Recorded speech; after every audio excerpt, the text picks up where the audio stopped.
l'architecte des temps et de l'espace, le maître de l'histoire et le conservateur de toutes choses tant visibles qu'invisibles, Yahushua Hamashi.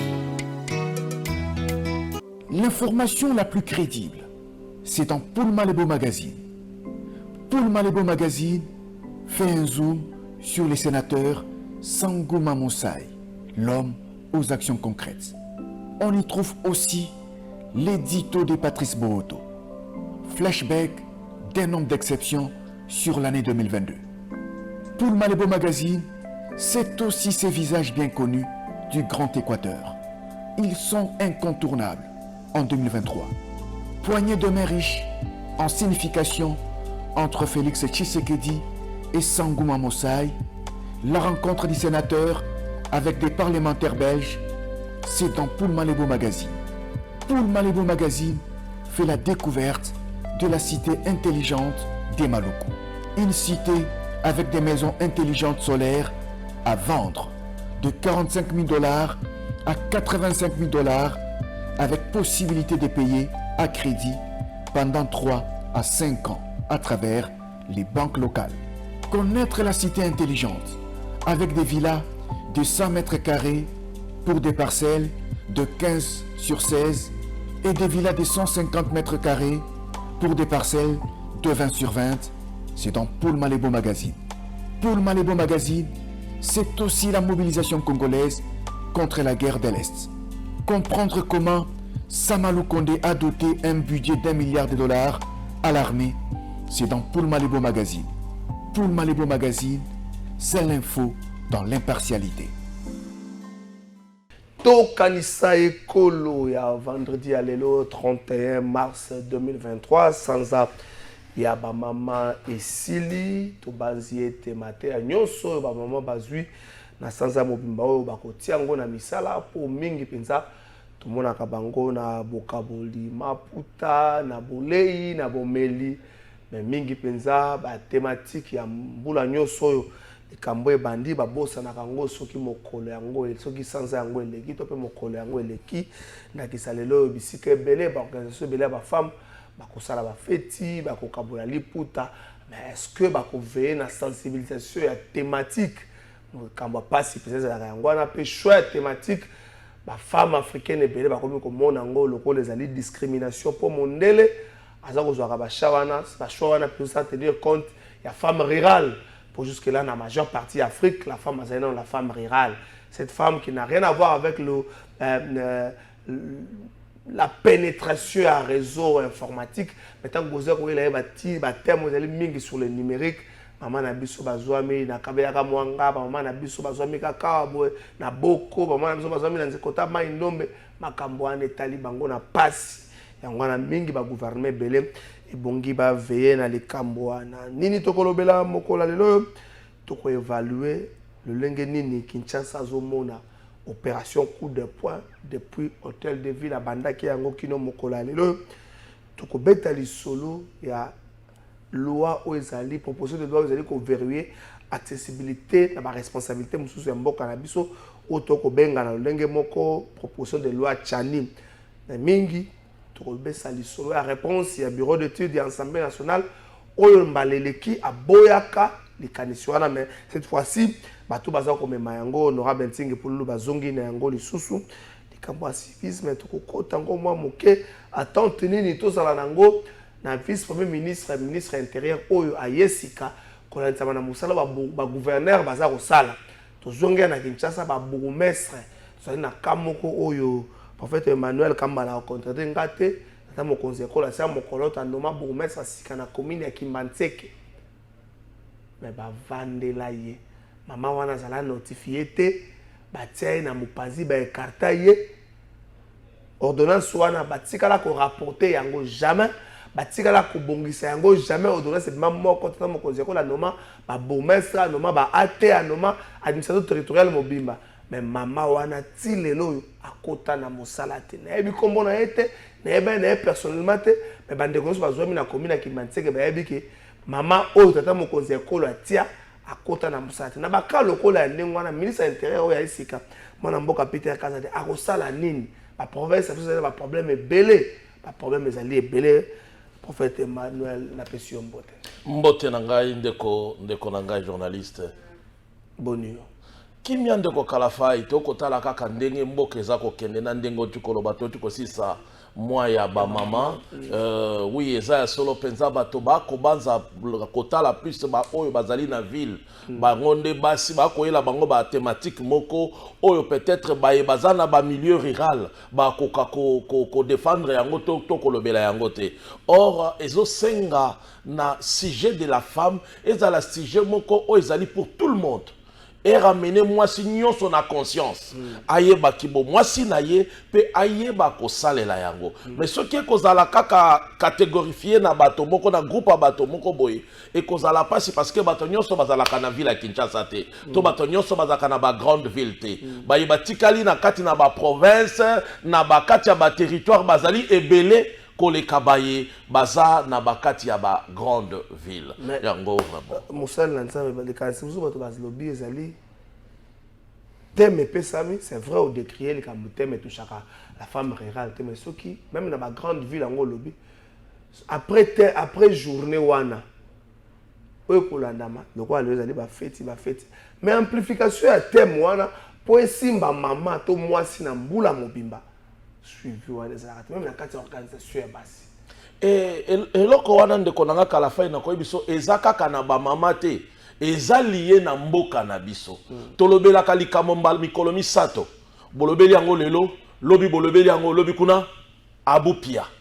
Or eza na ba institution eza na ba service oyo ebengami quand on projette une vision ou soit une idée il faut qu'il y ait un mécanisme moko ya suivi oyo ko permettre que oyo bino bozako luka ba mama bazala toza na ministère de la femme o bazako luka likanisi eza nini. C'est ce qui est important parce que yango zo komona bato mingi ba ko zwango kaka likolo mingi bazako kanisa que journée de la femme il faut ko lata liputa journée de la femme et sili il faut basombelo liputa te c'est que journée de la femme et sili. Or la journée de la femme continue azako jouer azana rôle munene na katia mokili parce que c'est elle qui donne la vie. Même Bible et le binabisokutu, celui qui trouve une femme trouve le bonheur. Donc moi c'est aza au centre ya makambo ebele. O eza important il faut que toucher moto ya moi si. Pour ceux qui moto na ye simbami amiyebi o yazali tout ce que nous cherchons, tout ce qu'on peut parler comme des thématiques, ça va venir yango moko parce que à cause de une femme illuminée. Patrice Boto mokolo émission moi empêchement moké mosala moko bengi quelque part yango wana nga lelo nazali na bino awa to kanisa mboka Emile Bosange azalaka mingi na bokulaka Patrice Boto mosala na nzambe attente nini bayike bawi kozala nango na vice premier ministre ministre intérieur ya sika ba problème na ba province na biso ezali ebele.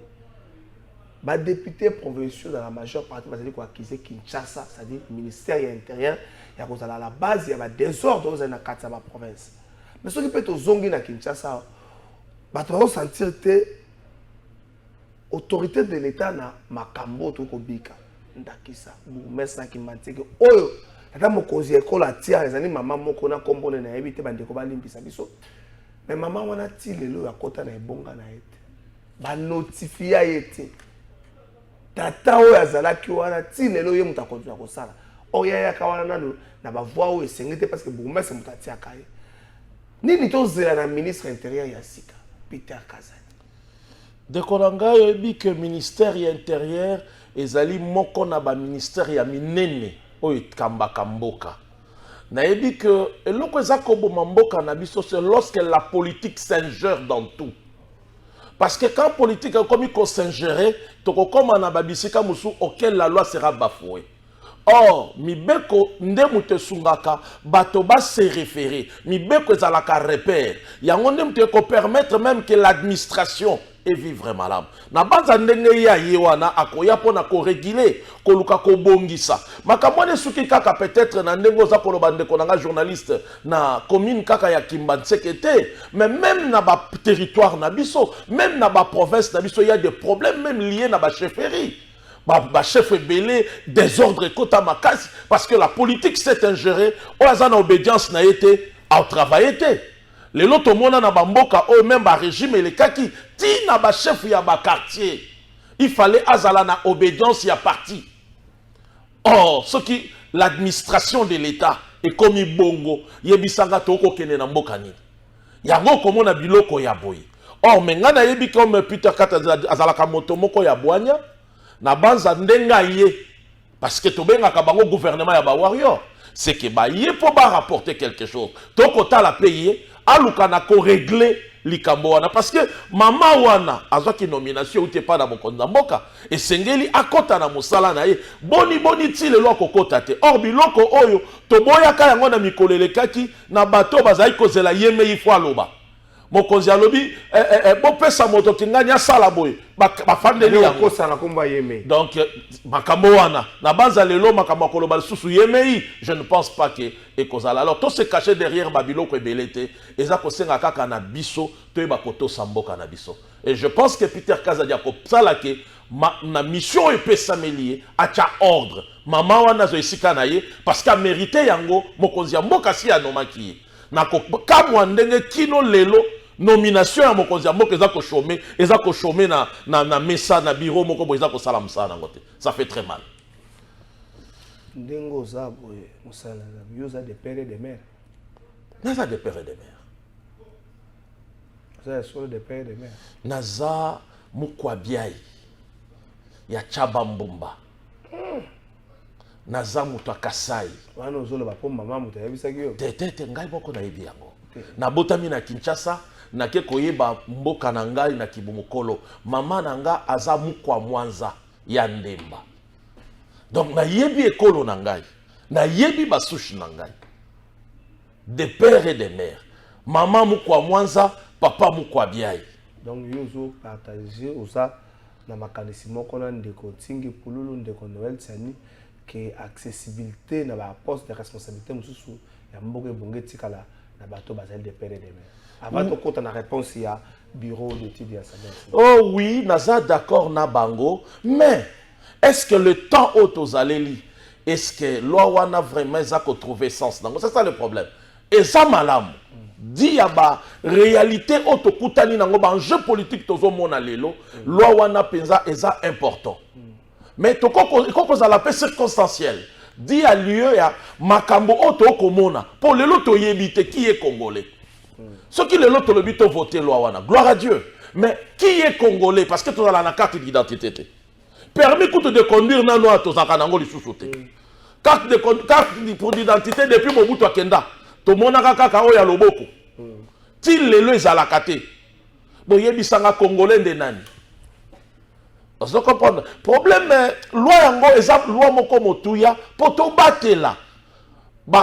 Comment dirais-je magistrature suprême na biso. To batela ba poste clé na biso. Et eza mabete nga na moni na ngo mabete. Eza ko longola bato te pe eza ko kabola nango te. Sauf que quand la politique s'ingère dans beaucoup de choses, c'est ça, c'est que dose ya politique na dose ya politique parce que nga na moni na nga mabe nango te.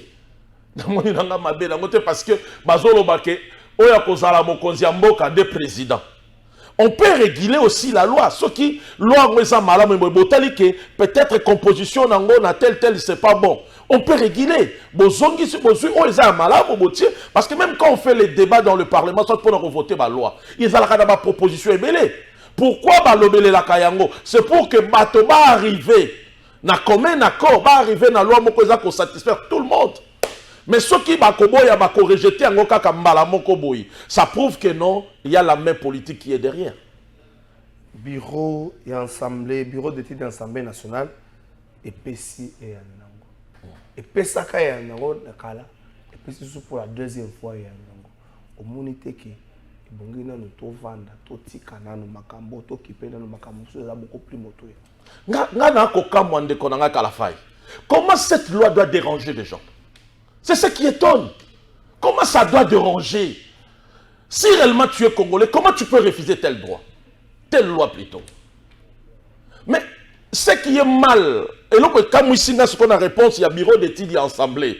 C'est lorsqu'on dit que la nationalité, donc, la proposition de loi, le Congolais qui viendrait à acquérir une autre nationalité ne perdrait la nationalité congolaise que si il déclare expressément avoir acquis une autre nationalité. Je ne sais pas ce qui est comment Meliwa Pinamobe Konini.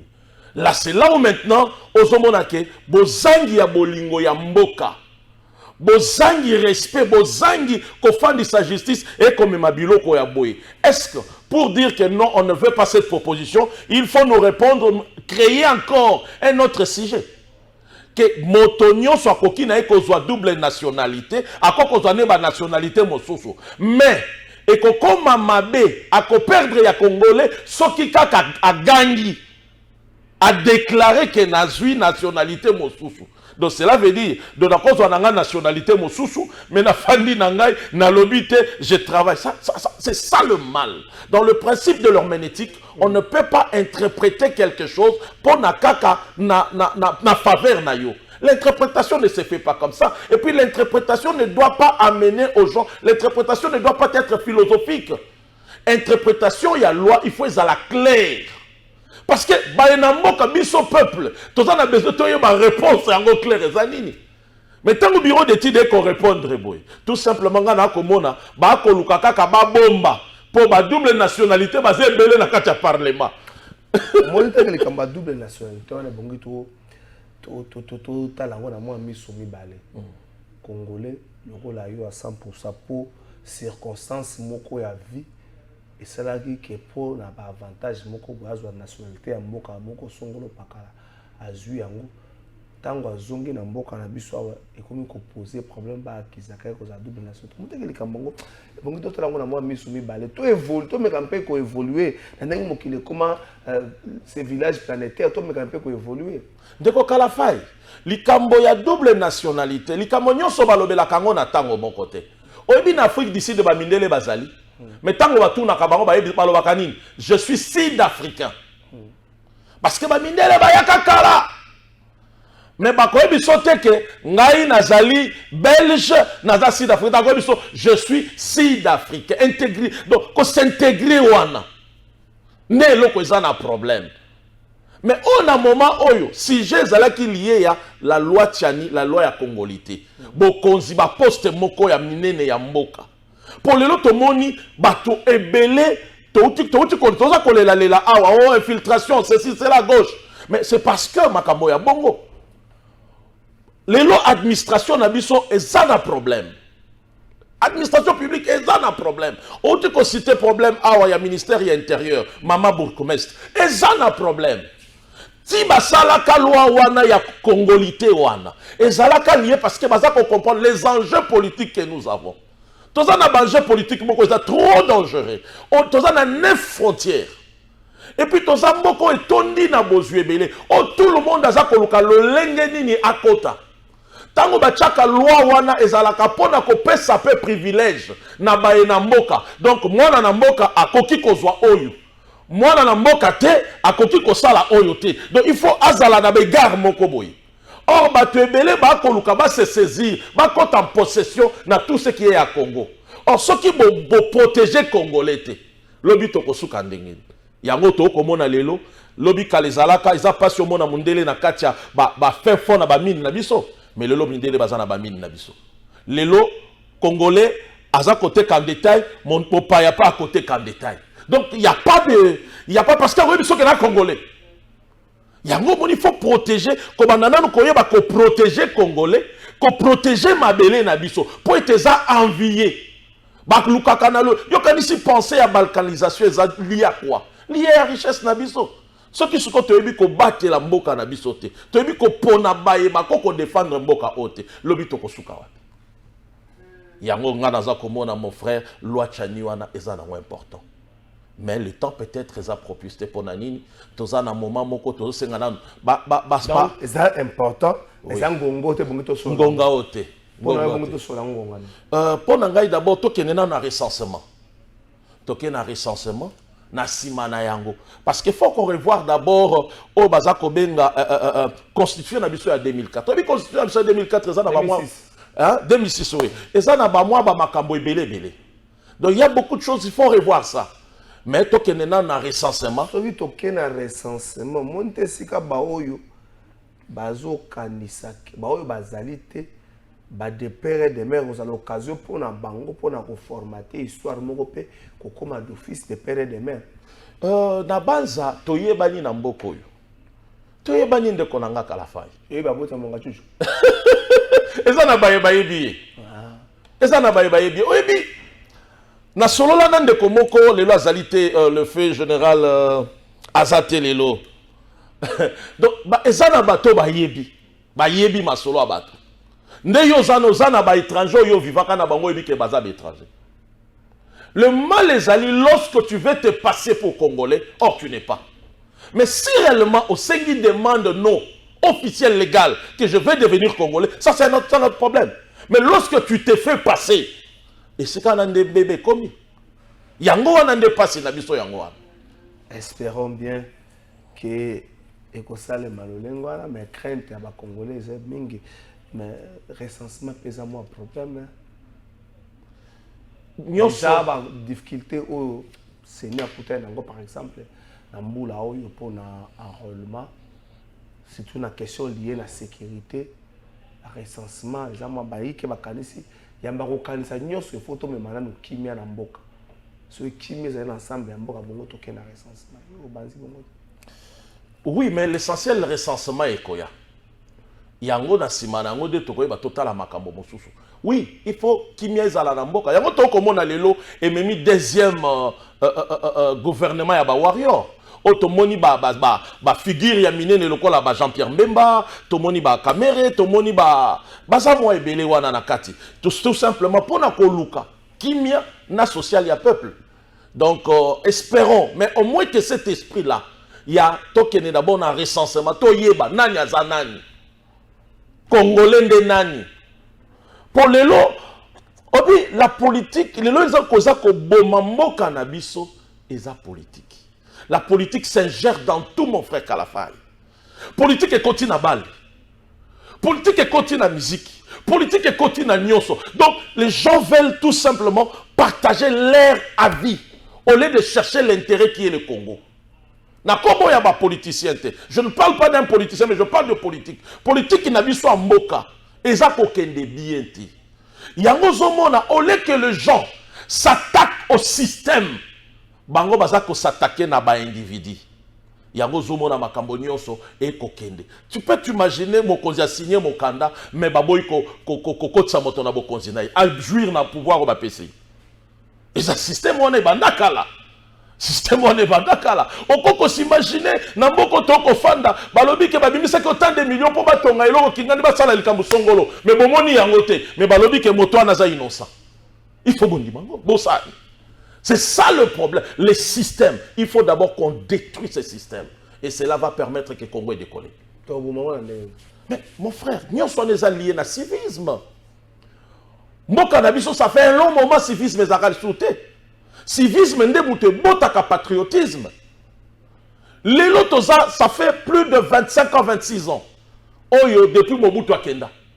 Au civisme peut ça m'a rajouté. Mais est-ce que zongeli comme il faut? Et civisme yango boko pesa yango na kelasi na lolenge nini? Boko pesa yango na kelasi na lolenge nini? Na bakour nini? C'est ça le problème. Citoyenneté à Congolais, il faut fabriquer yango, créer les yango. Histoire ya Congo et banité. Congolais a qu'on vivre. Mon il est l'autre monde à France, aux États-Unis. Il se réfère. Il y a le père des indépendants, le père de l'indépendance. Au commande aux États-Unis, Washington, plusieurs. Abraham Lincoln, parce que il se réfère à penser au Batouana Bayakana. Mais le penser à Lumumba, penser à Lumumba. Na classe nini? On te parle. Oui. Mais c'est ça, parce que si tu veux avoir un avenir meilleur, il faut commencer à préparer. Tolobakaso qui motolingo mona moto aboanya, ko préparer l'école primaire. Mais quand la classe yoto okotanga, est-ce que enseignement ba kopé sa biso lelo? Yango penze eza ko sala pone bonisa Congo alobi. Civisme ezate na ko défendre attachement nanga na société ko zala ndenge nini. na kolinga mboka ndengeni parce que boko pesa nga kaka biloko mosusu makambo ebele kilikili mais mboka na nga moko kongola ebi mboka nete mon frère yango yo kaka tote kaka mboka ngo muto sala lai parce que kongola ebi mboka na été aibi valeur na ngoto aibi banger na ngote alors bayeba yena bokozi esengeli bayeba ko préparer Congo ya lobby bacha ba fondamentaux o ko permettre que lobby même le lota biso to ningani me bayeba ko ya lobby bazala à mesure ya ko défendre Congo na biso bazala à mesure ya ko défendre Congo na biso civisme to pesa yango makasi yo pe moboti au delà ya école mais kaka ko zongisela bana likambo wana betlaka bango lisolo ya Congo nengo même lisolo ya famille baboti bele bakoma na moi difficulté ko betla bana lisolo ya famille moi nazo mona ka ndika bota maki na tata na mama esili bato musu na famille bazali te moboti yebisaka enoko tolongo na makambo to koma nango o cousin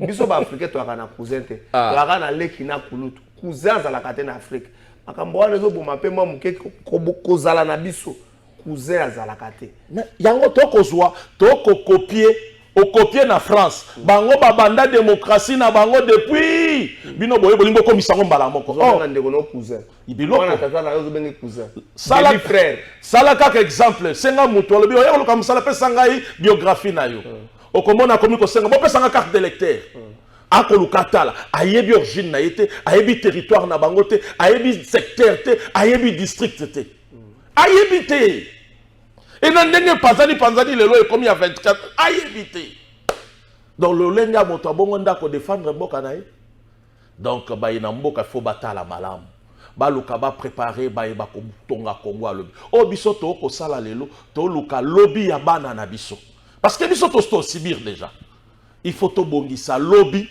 pour na bana na biso bakuta ba fondamentaux moko boye ko permettre bango za ba repère politique atika ko s'ingérer na nyonso bala musa justice, va réformer justice et permettre que Batoba Banga. C'est ce qui va faire que Congo n'a pas la telle base.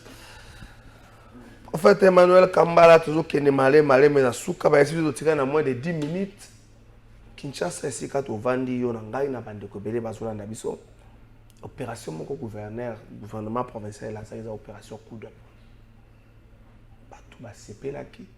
Mais après, Batou, ça la constant, mon quoi, mère. Et si quand Babouka qui est sur moi terrasse, c'est vrai, terrasse est en prise publique, mais c'est sur moi bopeto. Babouki, bosozo ne tikali wana, batope batambola kana butu soki cheke soka okipe baposa asukeli peka wana, kokama susu na ba commune na biso ya cité bazo buka na facilité na Gombe. Bakomi kotuna oh parcelle anani, oh parcelle anani, bato bazo mona le kwante ba congolais pe ba kino ba yoki passe. Comment on a musala ya bongo yo ko évaluer ndenge nini opération wana coup de poing mais eza mawa to sepela ki parce que balobi image na yango eza ke bongisa Kinshasa oyebi pasi na mboka na biso lelo nous votons de gens o ba ko présenter biso projet te aye kaka boye projet na ye objectif na ye zani boyebi yango te et nayebi ke mboko etambolaka malamu mboka nyonso ba bureau d'études ezalaka ezalaka na politique urbanistique oyo boyebi ke esika oyo bakotonga te pona eza boye boye esika oyo ba réserver yango pona boye na boye mais okomituna moto apesaki autorisation wana il sait pas référer na urbanisme tendengeni c'est là où il y a le problème mon frère babandi bakobuka malamu na cité babuki mais banda babuka batika nini kuna parce que tango oko maniola likanisi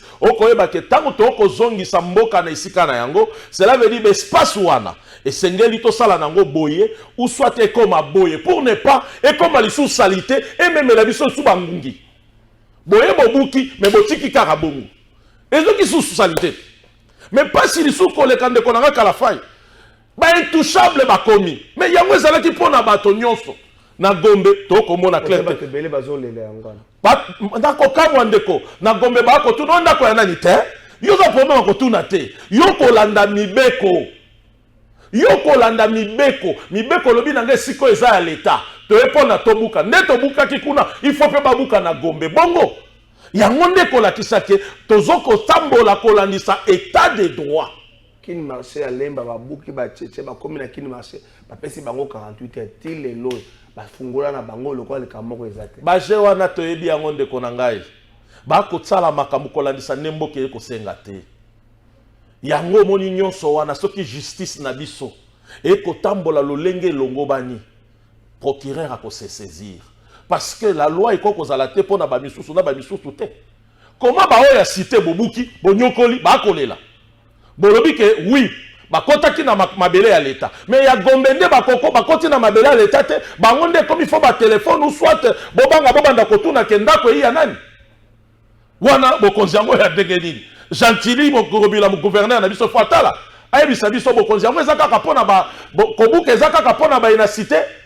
e baye na Gombe te or baprise eza ebele na Gombe wana eza ebele oyo eza kosenga bango mpe basibir loi ndenge baye na cité bakosibir loi epuis bino bokobuka bobuki kru botiki kaka bongo ene nsima nango eloko ni échange mpo bobakisi su sali te yango ozokomona ekosenga makambo nyonso bazwaka esengaka nini de suivi ezala ke ntango tokobuka tokosala boyi mais awa tomona kaka babuki bur bokomi kozela après une année 2 ans 3 ans lolenge babukaka zando babuki bur tokomi kozela kosila kala mingi te zando tolinga mboka na biso mon frère Kalofai oyebi biso lelo na yo tokobundela mboko parce que totangi yango na Zaïre balakisa biso ke mboka eza ya biso lelo soki tokolobela est na biso c'est parce que ba papa na biso nga papa na nga fonctionnaire de l'état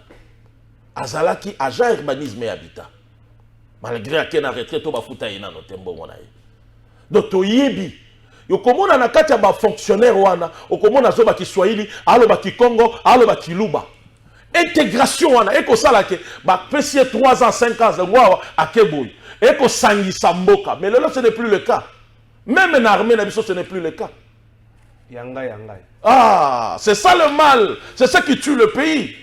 Merci prophète Emmanuel Kambala, merci na yo tolinga mboka. Je crois que boyoki nini mosal na nzamba lo bazolo bango na volet ya sensibilisation comment na mosal na nzambe ko yana etando eke ko ya ko kumisela kabino kaka te misala na ya molimo mais ko ya ko beta ka lisolo ya éveil ya conscience eza mokumba ya passe amen appel ya ko zo ya ko finga ko ya appel ya menace ko ya yozolo bakunao bukumese wana bo apozo bana gouverneur appel a lolenge na lolenge mandimi ayebisa na bino bandeko soki to vandisi civisme te to kobungisa mboka oyo soki yo zaka na principe c'est mon demi frère c'est mon cousin okokabola famille alanga nzembo moko ayembaka pe asona malemo loto famille ezali cellule de base ya nation amen tolongwa na makamba kokabola ka famille parce que nous vivre les lois pour te kaboli famille. Prophète Emmanuel Kambala, merci. D'ailleurs, merci à la staff technique Mobimba. Merci. Pour vous mon collègue à lundi et que vous avez bon à Patrice Borto. Merci. Merci. L'architecte des temps et de l'espace, le maître de l'histoire et le conservateur de toutes choses, tant visibles qu'invisibles, Yahushua Hamashi.